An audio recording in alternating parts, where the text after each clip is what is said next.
Everything you've all said has been amazing, right on. This is more of just a little bit of a quick education. Something that's been on my mind a lot, specifically about Hampshire. It has to do with our investments, like someone said, like where are we invested in.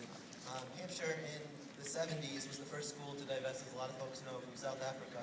When that happened, we started a program that was a lot of students pushed and started, which was a socially responsible investing, which in and of itself is a complex thing. It has to do with reform and all these things. And it should be unpacked what that even means, right?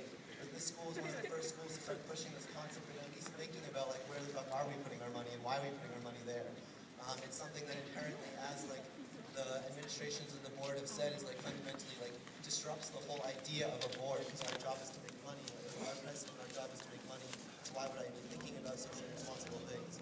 Anyways, that board kept going and it kept falling apart because, again, the administration never wanted it to be there in the first place. They continued to let it die, and every time the students brought it back. The students brought it back in the early 2000s around Sudan and trying to get the school to divest from that. And then it died again. And then in 2007 or so, students on campus brought it back, specifically around investing in Palestine, as a lot of you know, they're in Israeli occupation. A bunch of companies that were making weapons for the Israeli army and communications. Yeah, and it was a 2 to 4 year campaign in which they, again, got this committee called Choir back up and running. That was what it was doing, was to look at our investments. We had a policy that was written in the 70s that said we cannot be invested in companies that are committing human rights violations, et cetera, et cetera. Through a 4-year campaign, the school did divest eventually from Israel. It was a 4-year campaign which included petitioning the school, it included education events, and it included joining all of these things. Again, it was a very reformist effort. Students joined all these committees. We have hella committees in the school. It's ridiculous. They're not important, but we're lucky to we're not lucky, we deserve more, but some schools don't have even the ability to be on these boards. These boards should be open to anyone. You shouldn't have to be elected to be on them in the first place. But we joined all these things, we brought it through, and eventually in 2009, this school was the first school in the U.S. to divest from the Israeli occupation. The school, immediately after that, decided to deny that. The school decided it was a political thing. It was not a political thing. It had nothing to do with Israel. They hired a socially responsible investing company 2 weeks before they divested, just to depoliticize it. A school that doesn't believe in socially responsible investing hired a company to do a screening. They didn't trust the students to do it. They used that screening to depoliticize it and say it had nothing to do with Israel. They sent out an email to all of us, because they're the only ones that have the power to do that. We don't have the power to communicate to each other. They're the only ones that can email everyone, including parents, including alumni. And since that time, the most detrimental thing I think that happened to it, besides all the smearing of SJP, and besides the racist rhetoric that came out, and besides the continual unacknowledgement of Islamophobia on this campus, they got rid of Choir.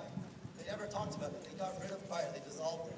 They got rid of Choir and they said, we're building a new socially responsible investing. It's been 2 years, and they handpicked one student to be on that committee. The student doesn't go here anymore.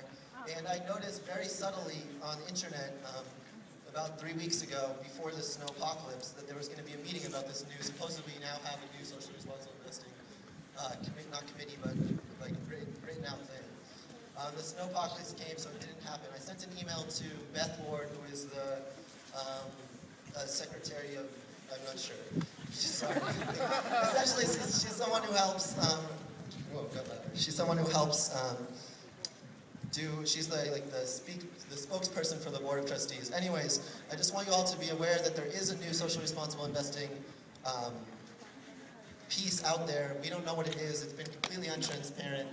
The student that was involved in it was Sam Light, was the person who picked it, the same student who got in trouble for embezzlement with Choir. So it's all just a real mix. I've asked for when they're going to have a meeting about what this is. Hopefully we'll be finding out soon, but it's something that's our ability to pressure the school to divest from things. We can also do it in popular campaigns, and we need to be doing popular campaigns like this. But be aware that the school, again, is consistently trying to not let us know what it's invested in, because it is invested in not just in Palestine, it is invested in prisons, it is invested in other wars all around us. So it's not just about Palestine, but that was one location. Again, when students get activated, it's what they start. So I don't want to keep talking, but I think there's more things to be said about it.